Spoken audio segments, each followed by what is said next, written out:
So I've got a really fun build for you, and it's got solid core memories attached to it.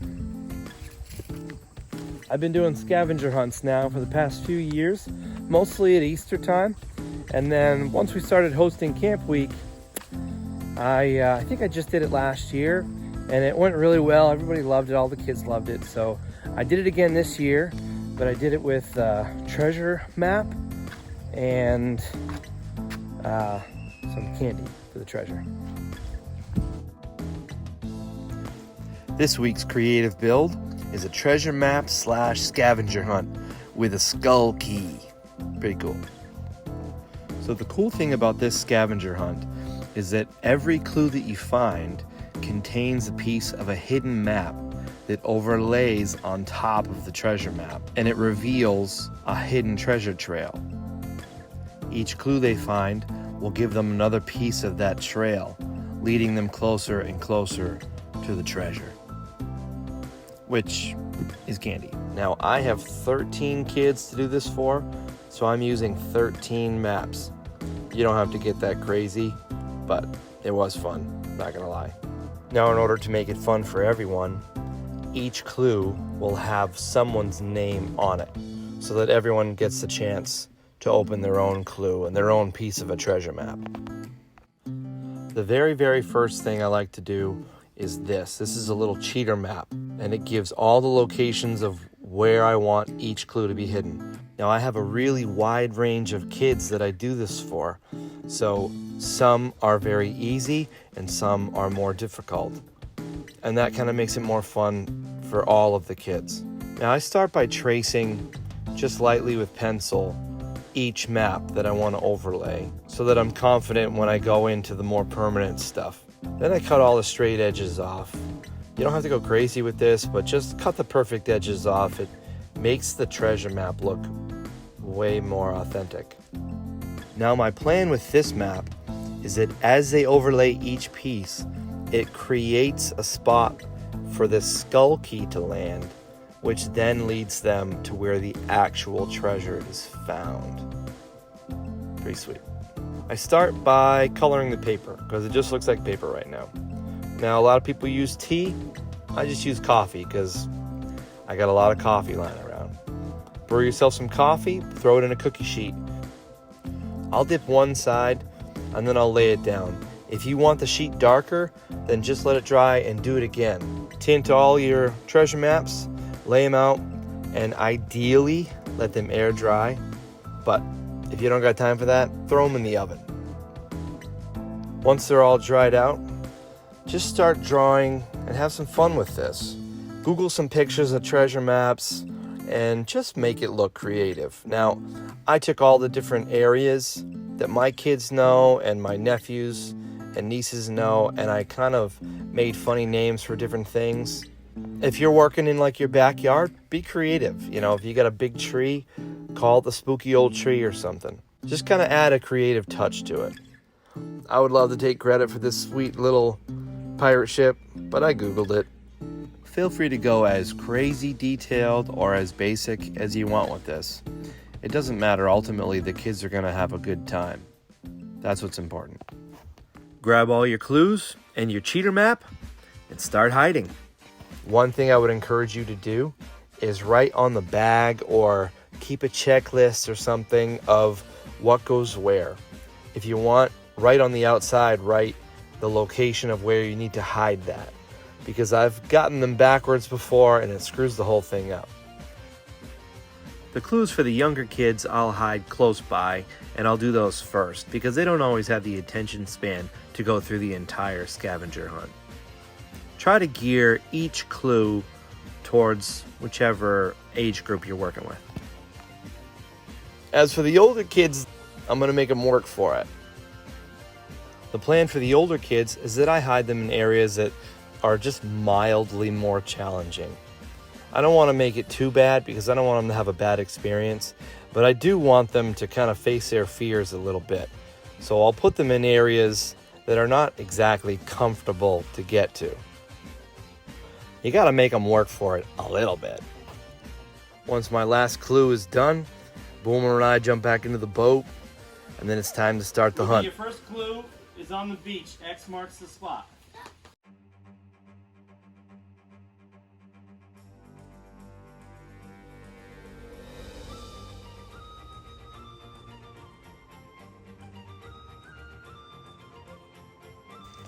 Open it up. Oh, That's for you. I think it's a bag. I think it's a bag. Oh, yeah. Open it. And what is it?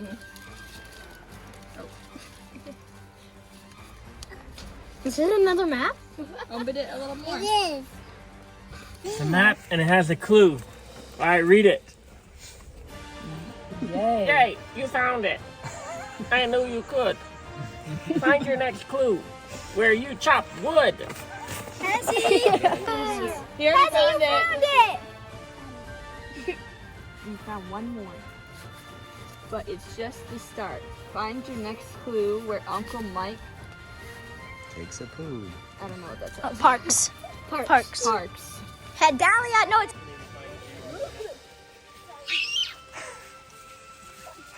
Next is Ebony's turn then. Hey, Dally, look, you found the next clue. Get it Find the attached next to the house. map where the berries are blue. This is for Ebony. This is for Ebony. Flip it over. Look where it is. Benaya, Right take here. me.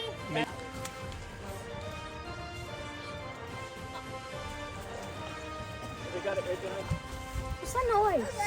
Can I go last map? Oh, don't say. Dally. Trampoline. I knew Wait, it. read the back. Dally. Get ready. Get set. Hope you have your bathing suit on, because you're getting wet.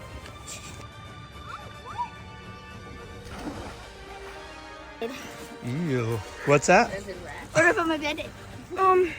Just read the note. Read us our To the dog. Read the note. Read the note. Read us everyone can hear. If one of you is Brave. brave when Then you're in luck. The next map is found in the muck. Yes! Why not me? It's okay. You got this. Ew! Oh crap! Oh, there's a fish. Me and Asher. Oh no! Oh, it's either by the dam or by the lost cabin. Hey, Benai, you gotta get more people on that.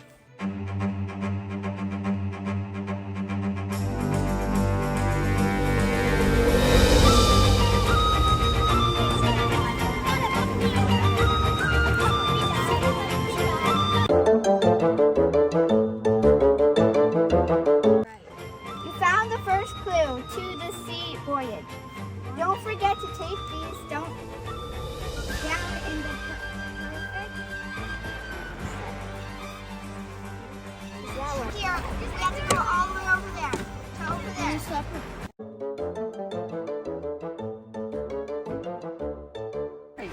Wait, guys, what if we hit the turtle? That way.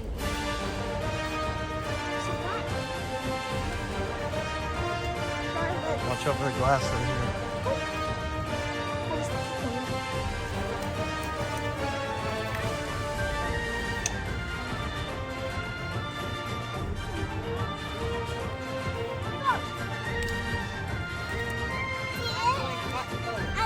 I see it.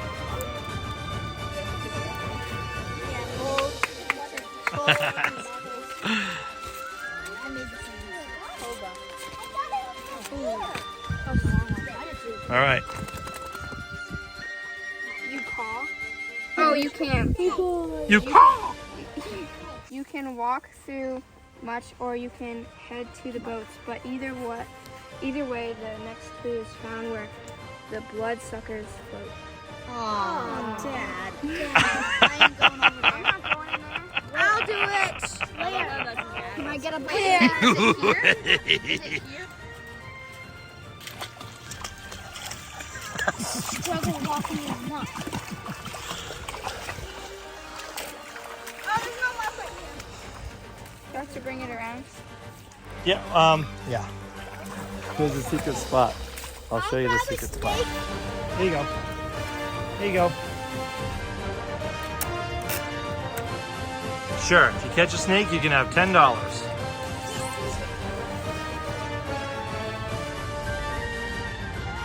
Apparently they don't know what a stump is. Do-do-do-do-do-do-do.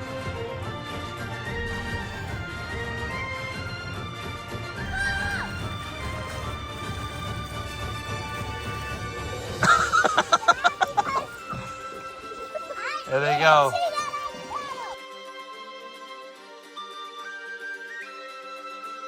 Back at the dock. No, it's under the trampoline. No, it's on the. That's It's the rock by the dock. Where is it? The rock by the dock. The rock by the dock. The rock by the dock. Where Auntie Lisa's. Is that where you think? Go for it. I go climb the tree. I'll climb the tree. Arr, the pirate's treasure.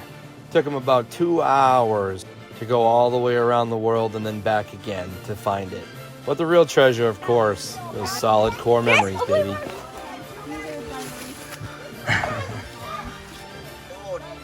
There's some pictures right here. So as I was editing this, I noticed something, sort of a change in the dynamic in all the kids. You see the older generation not acting for themselves. They're watching out for the little ones. And not only that, not only are they including the little ones, they're making sure the little ones are having fun. And they're getting their enjoyment from this silly scavenger hunt off of the enjoyment of the little kids, which is something grown-ups do, not kids. So it just makes me think our kids are growing up. Life is short. Life is short. All right, do me a favor. I want to end my video. Tell me what Pirate's favorite letter is. No, it's the C he loves. Oh my God. Is he too far away? Can you use it?